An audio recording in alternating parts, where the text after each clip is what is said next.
Making a video of Teddy eating. This is the Caesar with obviously the complete. The box looks like that, and you've got the complete food as well that looks like that. That's what Teddy eats. Right, now I'm going to put this down for Teddy to eat. There you go, Ted. And let's see what happens.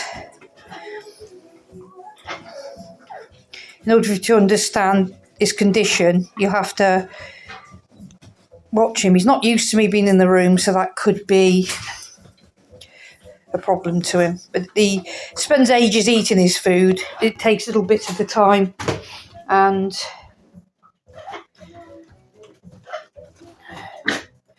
you know what I mean. You can see he takes ages, but I've just left him to it because I just feel that he's got his own way, and he does eat eventually.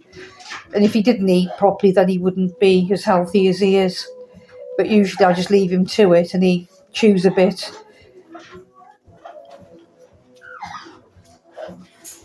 He doesn't like it, but you know, what can you do? It's either that or he'd have been put to sleep.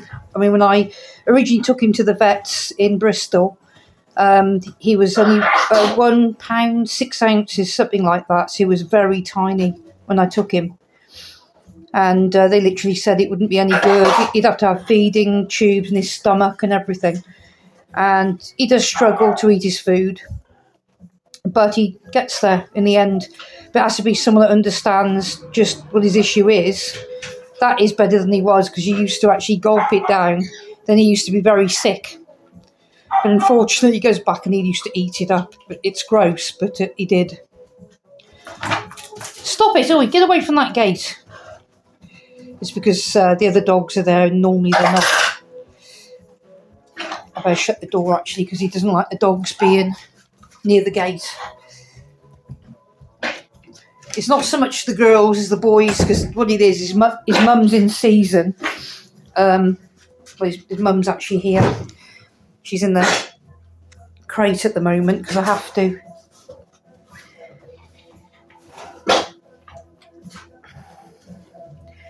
And that board doesn't look very good. That's to stop him from getting up in the window, because in the summer I did have the windows up a little bit, but obviously you've got main road outside.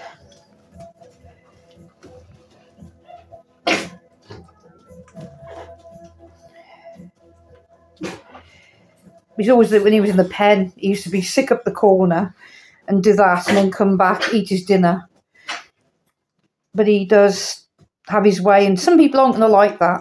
You know, when they've got Teddy, they're not going to like it. Some people are not going to put up with that.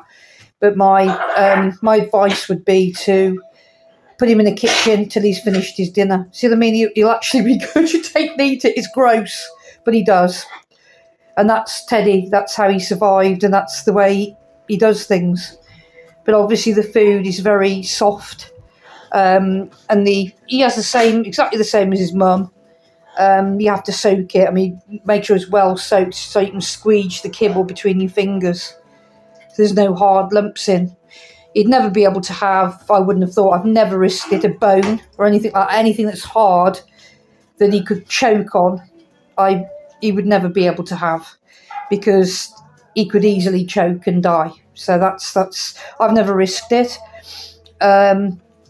Treats, I have given treats before, but very soft ones, and you have to give him little bits at a time, and then he just swallows eventually, a bit like what he's doing now, which is gross.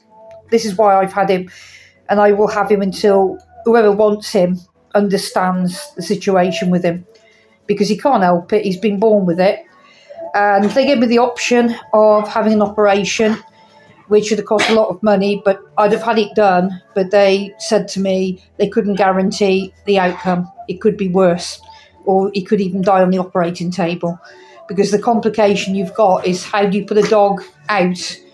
I'm not sure how you do it, because obviously when dogs have operations, they have tubes down their throat, so I don't know. It would have been extremely complicated. But I'm sure that if you spoke to Bristol vets or whatever, they'd tell you that we took him there and they didn't give much hope. In fact, I'd like to send a video to them and show them how he did come on, because other than this, he's normal. It's just gross meal times. And if you've got a kitchen, it's best to have it so that he can be in the kitchen, eat his food. So if he does, like I said, he eats it up, it's gross. But that's his way. He just does it until he can eat. But there's nothing they could do. They told me there's just nothing. And they said they've only ever had, I think they have 3 cases in all the times they've ever been there. And it wasn't good. So I didn't even want to risk it, to be quite honest with you. I mean, usually I'm not in the room when he's doing this. I just leave him to it. And I do believe as well he will be lonely. And I do think if whoever has whoever has this puppy, or he's not a puppy anymore, but, well, he's kind of a junior now. But I do think he will pine. There's no doubt about that one. Because he's been used to being around the dogs. So you got to think that he's going to miss them. And I do think that, you'd have to have him, perhaps, if you're not sure about him until you're used to him, I'd put him in a crate. I'd get him a crate, a good one, because some of them are naff. I've had loads, and some companies are rubbish. And they can get out of them. But I would, until you know how he's going to behave, and maybe, personally, if it was me, I would have him in the bedroom in the crate. So he knows you're there. I know the other dog's there, or if you've got another dog, depends who's watching this video. But obviously, I think he'd prefer company. I don't think he can be a lone dog unless someone's got the one-to-one to give him all the time. Because he has been a pack animal, except I don't risk him with his dad, and I don't risk him with his granddad.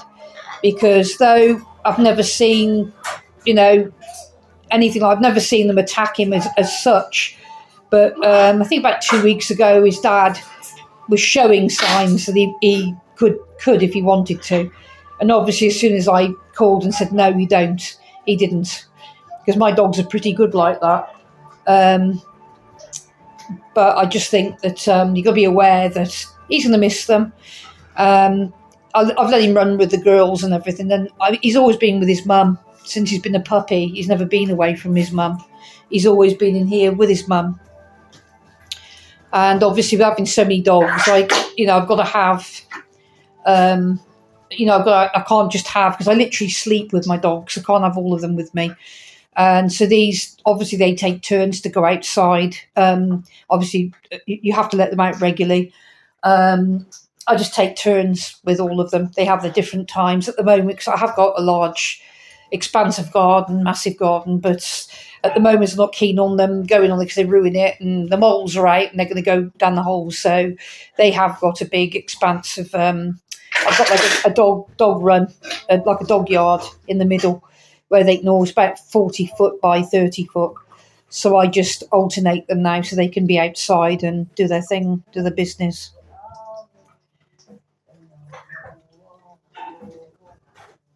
But you can see how difficult it is for him. He takes ages. But he eats it eventually. It's just gross. I mean, I love my dogs, and obviously he survived. I mean, to say he could have been put to sleep, as the vet wanted me to. She wanted me to put him down, because she said she couldn't see any good outcome. But other than eating his food, once he's eaten that, he does it once a day. That's it, normal. Other than that, it's normal, except treats. I would be paranoid if someone give him something which he could potentially choke on. You've got to use your common sense, not to realise that there are certain things, if he could chew and he could get lodged down his throat. But he has a great life. He's been running around with these, but now he's an extra male.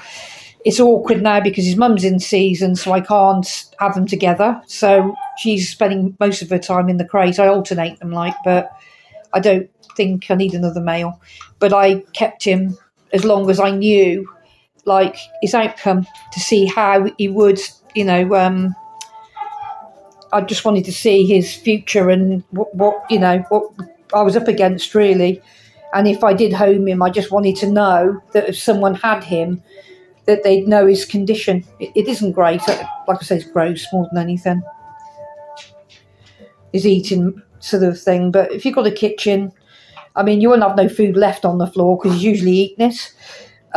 It's just a matter of mopping it up after, you know, just from phlegm. Obviously, he always has a bowl of water here as well. He's nearly finished now, but like I said, it takes ages. But he's eating it, and then I leave him here until I know he's digested it as well, because you can think he's finished and let him out and he could be sick. So it's best to sort of leave him for a bit until you know he's digested it and properly. He's finished now, see, but I know for a fact I leave him in here until I know that he's, because he'll probably cough for a bit until he knows he's digested it. You okay? Paces, see, it's got to be a little bit stressful at times. I haven't even done here today in here because I've been out in the garden because it's been raining all week, so I've only just been able to go out and mow the grass and do the yards.